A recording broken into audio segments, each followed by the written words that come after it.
আসসালামু আলাইকুম রহমতুল্লাহ।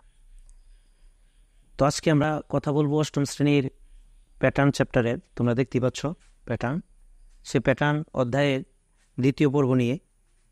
তো গত পর্বে আমরা কথা বলেছিলাম মূলত সাংখ্যিক প্যাটার্ন নিয়ে। আমরা দেখেছিলাম প্যাটার্ন দুই ধরনের, একটা হচ্ছে সাংখ্যিক প্যাটার্ন আর একটা হচ্ছে জ্যামিতিক প্যাটার্ন। তো এই পর্বে আমরা অ্যাকচুয়ালি কথা বলবো জিওমেট্রিক্যাল প্যাটার্ন তথা জ্যামিতিক প্যাটার্ন নিয়ে। তো জ্যামিতিক প্যাটার্নে যাওয়ার আগে আমি তোমাদেরকে একটু মনে করিয়ে দিব সে সাংখ্যিক প্যাটার্নটা আসলে কীরকমটা ছিল, তারপর এটার সাথে আমরা অ্যাডজাস্ট করে জ্যামিতিক প্যাটার্নটা পড়বো ইনশাল্লাহ। তো চলো কথা না বাড়িয়ে শুরু করা যাক। তো আজকে আমরা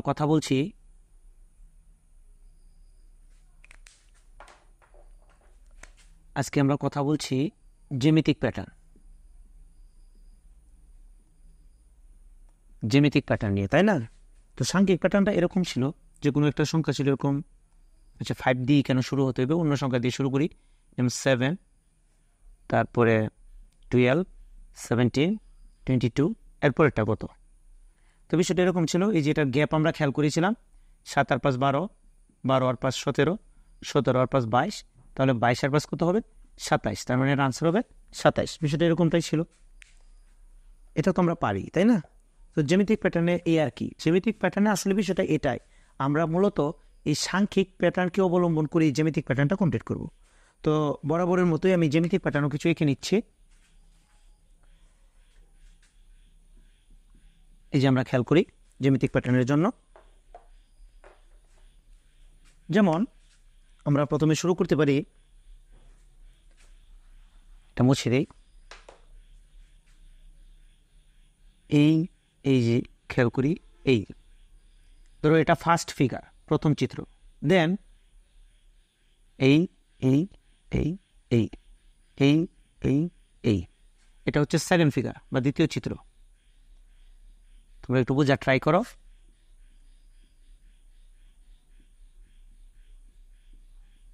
এটা হচ্ছে তৃতীয় চিত্র। এখন তোমাকে জিজ্ঞেস করলো তারা যে চতুর্থ চিত্রটি কত হবে, চতুর্থ চিত্রটি কিভাবে হবে, বা চতুর্থ চিত্রের স্ট্রাকচারটা কেমন হবে। জ্যামিতিক প্যাটার্ন মূলত এই এই বিষয়গুলো নিয়ে আলোচনা হবে, এটা ফার্স্ট, এটা সেকেন্ড, এটা থার্ড, তো ওই ফোর্থ চিত্রটা কীরকম হবে এটা হচ্ছে বিষয়। তো এটা কীভাবে চিন্তা করতে হয় আমরা আগে একটু বুঝে নিই বিষয়টা। এটা যে এই যে আমি বললাম একটু আগে যে সংখ্যার যে প্যাটার্নগুলো শিখেছি আমরা, সেই সাংখ্যিক প্যাটার্নকে অবলম্বন করে এটা করতে হয়। এখানে তুমি গুণে দেখো তো কয়টা কাঠি রয়েছে, এগুলো তুমি এই আমাদের যে দিয়াশলায় বক্স রয়েছে সেই দিয়াশলায় বক্সের কাঠির সাথে তুলনা করবে। ম্যাচ বক্স বা দিয়াশলাইয়ের যে বক্স রয়েছে সেই বক্সের যে কাঠিগুলো থাকে সেটির সাথে তুলনা করো। খেয়াল করো যেখানে যে এই পর্যন্ত ছিল একটা, এই যে এখানে একটা, দুইটা, তিনটা, চারটা, তার মানে এখানে আসলে ছিল চারটি। তো একইভাবে এখানে একটু নয় যে 1, এটা তো মুছে যাচ্ছে, খেয়াল করো, এই যে 1 2 3 4, এখানে চারটি, আর এই যে 1 2 3, তাহলে কত হলো? 4 5 6 7টি। তার মানে পরবর্তীতে কতটি রয়েছে? 7টি। প্রথমে 4টি, পরে 7টি, এরপর একটু গণত 1 2 3 4 5 6 7 8 9 10টি, এরপরে কত? 10টি।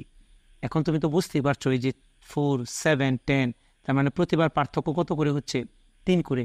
তাহলে এরপরে এটাও তো 3 করেই হবে, তার মানে এরপর এটা কত হবে? 13 হবে। তো আমাকে এরকম একটা চিত্র অঙ্কন করতে হবে যে চিত্রের এই যে এরকমই থাকবে, কিন্তু ওই চিত্রের কাঠির সংখ্যা থাকবে কতগুলো? 13টি। তো চলো দেখে ফেলি। যদি আমরা চতুর্থ চিত্রের কাঠির সংখ্যাটা অঙ্কন করতে চাই তাহলে এরকম হবে 1 2 3 4 5 6 7 8 9 10 11 12 13। এটা ভুল হয়ে গেল কি না? ভুল হলো না? হলো, হ্যাঁ। খেয়াল করি আমরা, এটা একটু ডিফারেন্ট হয়ে গেল, এই যে এখানে বড় হয়ে গিয়েছে। আমি একটু করি, 1 2 3 4 5 6 7 8 9 10 11 12 13। এই তো এই চিত্রটা এরকম হবে। এটা যদি প্রথম চিত্র হয়, এটা দ্বিতীয় হয়, এটা তৃতীয় হয়, তাহলে চতুর্থটা এরকম হবে। এটা হচ্ছে আমাদের ফোর্থ চিত্র। তো এটা একটা ছিল একটা ক্যাটাগরি। এরপরে এটা আমরা দেখি, খেয়াল করি, এরপরে এরকম থাকতে পারে, এটা অনেকগুলো ভেরিয়েশন থাকতে পারে আসলে। যেমন প্রথমে ধরো এরকম ছিল,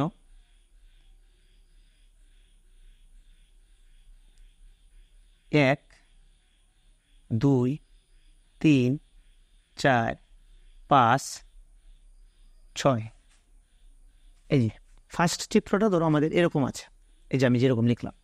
সেকেন্ড চিত্রটা ধরো এরকম আছে 1 2 3 4 5 6 7 8 9 10 11 এরকম আছে। তারপর একটা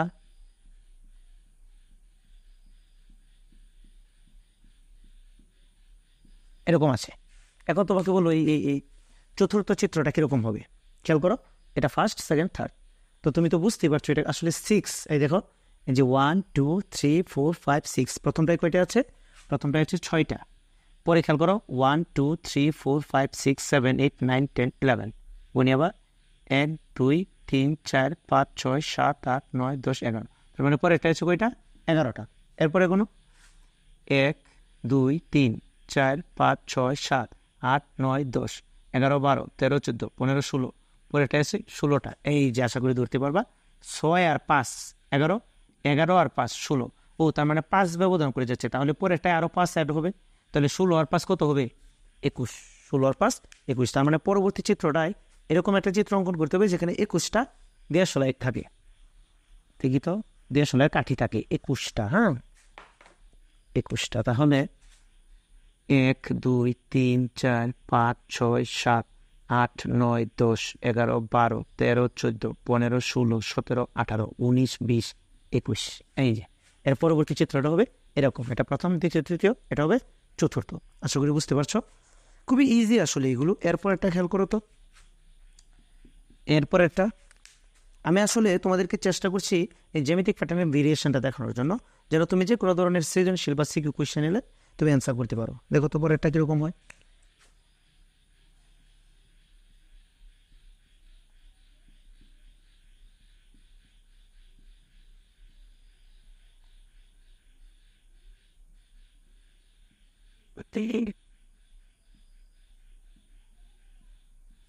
এরকম ছিল, ধরো এটা এরকম দেওয়া আছে, খেয়াল করো এটা এটা এটা, এর পরবর্তীটা তোমাদের কাটতে বলেছে। বিষয়টা কীরকম হবে আমরা আবারও বলি।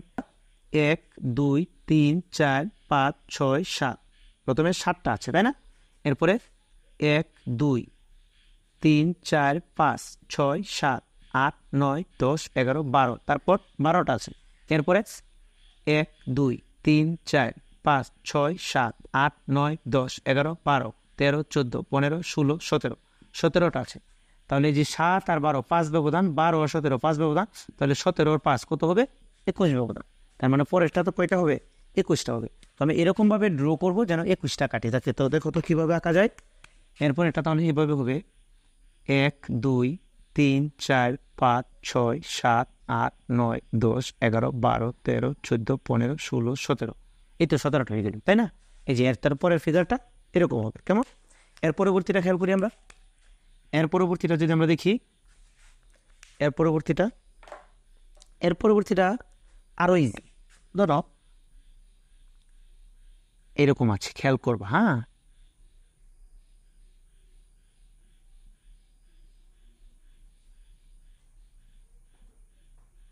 হ্যাঁ, এখন আমাদেরকে কোশ্চেন করেছি এর পরবর্তী চিত্রের কথা হবে। বুঝতে পারছো এটা খুবই ইজি। এখানে তো কোনো এখানে গণনা করলে 1 2 3 4 চারটি কাটি, এখানে 1 2 3 4 5 6 7 7টি কাটি, এখানে 1 2 3 4 5 6 7 8 9 10 10টি কাটি। তাহলে 4 7 10 ব্যবধান কত করে? 3 করে। তাহলে এরপর একটা কত হবে? 13টি হবে। তার মানে এরকম একটা চিত্র হবে যেখানে 13টা কাটি, যেমন 1 2 3 4 5 6 7 8 9 10 11 12 13। তাহলে এটা হবে আমাদের পরবর্তী কাঠির সংখ্যা। তাহলে এই প্যাটার্নটা আমরা পারলাম। তোমরা এই প্যাটার্নগুলো খেয়াল করবে, আমি আসলে কোনগুলো দিচ্ছি একটু খেয়াল করবে, ঠিক আছে? এখন একটু ত্রিভুজে চলে যাওয়া যাক। ত্রিভুজ, যেমন ত্রিভুজেরটা এরকম হবে। এটা ফার্স্ট ফিগার,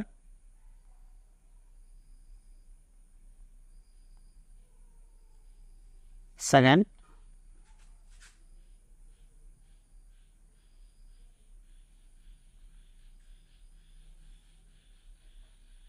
থার্ড।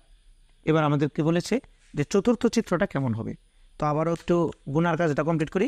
এখানে 1 2 3 3টা, এখানে এই যে পর্যন্ত 3 4 5 5টা, এখানে এই পর্যন্ত 3 5 7 7টা। তাহলে এই যে 2 করে ব্যবধান, বুঝতেই পারছো। তাহলে এরপর এটা হবে 9টা।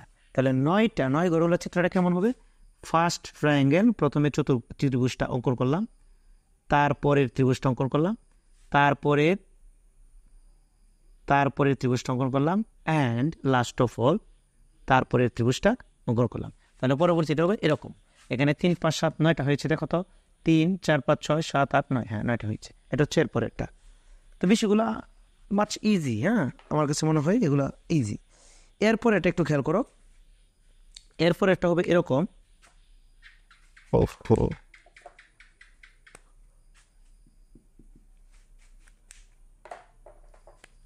খেয়াল করি আমরা এরপর একটা, এই একটা ফার্স্ট ডায়াগ্রাম, দেন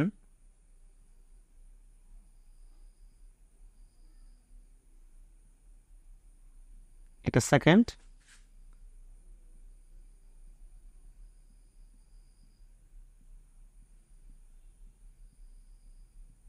এটা থার্ড। এখন আমাদেরকে বলছে এই ফোর্থ চিত্রটা কীরকম হবে, চতুর্থ চিত্রটা কীরকম হবে। আবার গুণার কাজটা শেষ করো, এখানে 1 2 3 4 5 6টা, 1 1 2 3 4 5 6 7 8 9 10 11টা, 1 2 3 4 5 6 7 8 9 10 11 12 13 14 15 16, 6 আর 5 11, 11 5 16, আশা করি বুঝতেই পারছো 5 করে ব্যবধান। তাহলে এরপর এটা হবে 21টা। তাহলে 21টা ডায়াগ্রাম কীরকম হবে? 1 2 3 4 5 6 7 8 9 10 11 12 13 14 15 16 17 18 19 20 21, এই তো 21টা। তার মানে এরপরে ডায়াগ্রামটা হবে এরকম, ঠিক আছে? তো জ্যামিতিক প্যাটার্নগুলোও কিন্তু অনেক মজার আমার কাছে মনে হয়, কিন্তু তুমি একটা বিষয় খেয়াল করো, এই সবগুলো আমি যতগুলো প্যাটার্ন এখানে অঙ্কন করেছি সবগুলো কিন্তু সাংখ্যিক প্যাটার্নের উপর বেস করে মূলত করা। কারণ সংখ্যাগত বিষয়টা তুমি যদি ধরতে পারো, বুঝতে পারো, তাহলে এগুলো কোনো ব্যাপার না, পরেগুলো তো তুমি এইভাবেই পারবে। তার মানে কনসেপ্ট কিন্তু আগেরটাই। তো এখন তোমাকে এরকম করতে পারে, এরকম প্রশ্ন করতে পারে তোমাকে যে এভাবে যাচ্ছে যাচ্ছে যাচ্ছে, বললো এটা তো 1 2 3 4 4 নাম্বার চিত্র, বললো 13 নম্বর বা 17 নং চিত্রটি যে কোনো একটা প্যাটার্নে ধরো, কথা এই প্যাটার্নটি ধরো যে 17 নম্বর চিত্রটি অঙ্কন করতে কতটি কাঠির প্রয়োজন, এরকম প্রশ্ন করবে। তখন তুমি কি 1 2 3 4-এর পরে 5 নম্বর 6 7 8 9 10 11 12? অবভিয়াসলি নট, এভাবে তো আর করবো না। আশা করি ধরতে পেরেছ। আমরা আসলে এখানে যে বিষয়টার সাহায্য নেব সেটা হচ্ছে বীজগাণিতিক রাশি। বীজগাণিতিক রাশি তৈরি করার মাধ্যমে আমরা এই 17 বলুক বা আরও অন্য কোনো একটা সংখ্যা বলুক, ওই নির্দিষ্ট সংখ্যার চিত্র কিন্তু তৈরি করতে পারবো। তো বীজগাণিতিক রাশি কীভাবে তৈরি করতে হয় আবারও দেখিয়ে দিচ্ছি তোমাদের সুবিধার্থে। বীজগাণিতিক রাশিটা কীভাবে তৈরি করতে হয় একটু এদিকে দেখো। আমরা যদি বীজগাণিতিক রাশি তৈরি করি, বীজগাণিতিক রাশি তাহলে কিভাবে হবে, আমি গত ক্লাসে এই বিষয়ে কথা বলেছি, এই জন্য আর এখানে বলবো না, জাস্ট একবারে যেন দেখিয়ে দিচ্ছি তোমাদের মনে হওয়ার সুবিধার্থে। যেমন এই যে এটাকে যদি ধরি, আমি এটাকে যদি ধরি, এখানে কতগুলো কাঠি ছিল? 4টি। তুমি কিভাবে লেখাটা শুরু করবা? এভাবে যে প্রথম চিত্রের কাঠির সংখ্যা, প্রথম চিত্রের কাঠির সংখ্যা। এখন প্রথম চিত্রের কাঠির সংখ্যা কত? গুণ 1 2 3 4, 4টি, 4 লিখবা। কিন্তু এখানে একটা লেখার ব্যাপার আছে, কি জানি লিখতে হয়, কি লিখতে হয় সেটার জন্য আমি আরেকটু মনে করিয়ে দিই। এখানে 4টি, তাহলে তুমি অন্য জায়গায় লিখবাই যে 4। তারপরে খেয়াল করো 1 2 3 4 5 6 7, পরে 7, তারপরে 1 2 3 4 5 6 7 8 9 10, এই যে 10, তার মানে ব্যবধান যাচ্ছে 3, ব্যবধান যাচ্ছে 3। আমি বলেছিলাম যে সংখ্যাটা ব্যবধান যাবে সেই ব্যবধানের সাথে একটা ক লিখে দিবে। তারপর তুমি প্রথমত চেক করার জন্য 1 বসিয়ে দেবে। তারপর 3 একে কত হচ্ছে? 3। কিন্তু প্রথমে কি 3টি ছিল? প্রথমে ছিল 4টি, এই জন্য কী করবা? 1 যোগ করবা, 1 যোগ করবা, 1 যোগ করবা, তাহলে তো 4 পাবা। তাহলে এই যে 3 যোগ 1, এটাই কিন্তু তোমার বীজগাণিতিক রাশি। এটা তুমি আগেই বের করবা, এটা তুমি আগেই বের করবা। কিন্তু নিচে আশা করি দেখতে পাচ্ছ এটা কি করলাম, 3 একে 3 আর সাথে 1 যোগ করলে 3 আর 1 4, 4টা এখানে লিখলাম, ঠিক আছে? এই যে 3 যোগ 1, তো এটা যখন বের করবা, এই মেশিনটা যখন তোমার জানা হয়ে যাবে, তখন তুমি তাদেরকে এরকমভাবে বোঝাবা যে আমি তো জানতাম না 4কে আমি যে মোটামুটি আমার কমন সেন্স ইউজ করে আমি এরকম লিখেছি যে 3 গুণ 1 যোগ 1, এই যে 4 হলো। তারপরে লিখবা দ্বিতীয় চিত্রের কাঠির সংখ্যা, দ্বিতীয় চিত্রের কাঠির সংখ্যা। এখন দ্বিতীয় চিত্রের কাঠির সংখ্যা তুমি গুণবা, গুণে তো দেখবা 7, এই 7কে কিন্তু এই যে এইভাবে লিখবা যে দ্বিতীয় তো 3 × 2 + 1, মানে 3 গুণ 2 যোগ 1 মানে 3 গুণে 6 আর 7। তারপরে লিখবা তৃতীয় চিত্রের কাঠির সংখ্যা। এখানে যদি 4টি বা 5টি চিত্র দেওয়া থাকে, তুমি যদি 3টি দেখাও তাহলে কিন্তু এনাফ, আর কিন্তু দেখানোর প্রয়োজন নেই। এখানে 3টি কত উত্তর ছিল, তুমি গুণে দেখেছিলে 10টি, যাকে লেখা যায় এই যে 3 কোয়ের জায়গায় যেহেতু তৃতীয় বের করছো তাহলে কত দিবে, 3 দিবে। তাহলে 3 × 3 + 1 মানে 10। এই তো শেষ।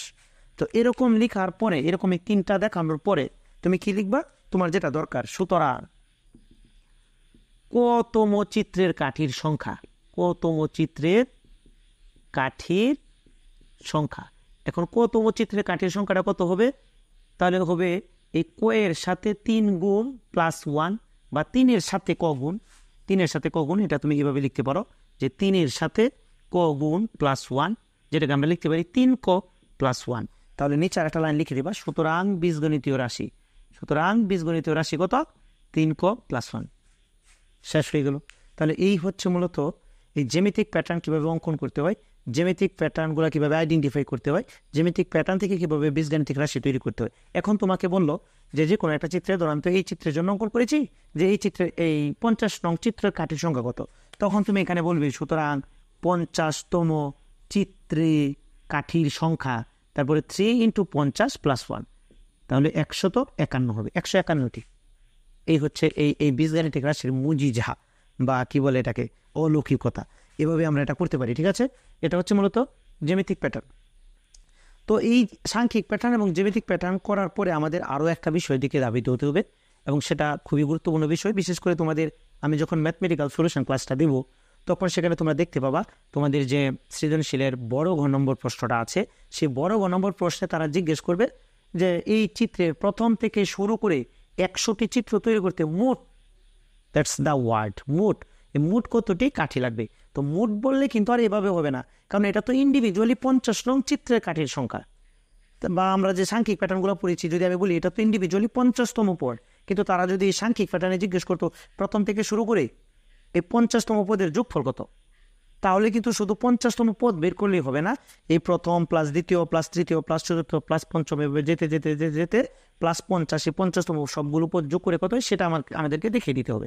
তো এটার জন্য আমরা পরবর্তী ক্লাস নিয়ে আসবো। যদি আমাদের ভিডিও ভালো লেগে থাকে তাহলে অবশ্যই লাইক করবে, কমেন্ট করবে, আর তোমাদের যে বন্ধুবান্ধব বা শুভাকাঙ্ক্ষী রয়েছে তাদের সাথে অবশ্যই শেয়ার করতে ভুলবে না। তো আজকের ভিডিওটি এখানেই থাকলো। আসসালামু আলাইকুম।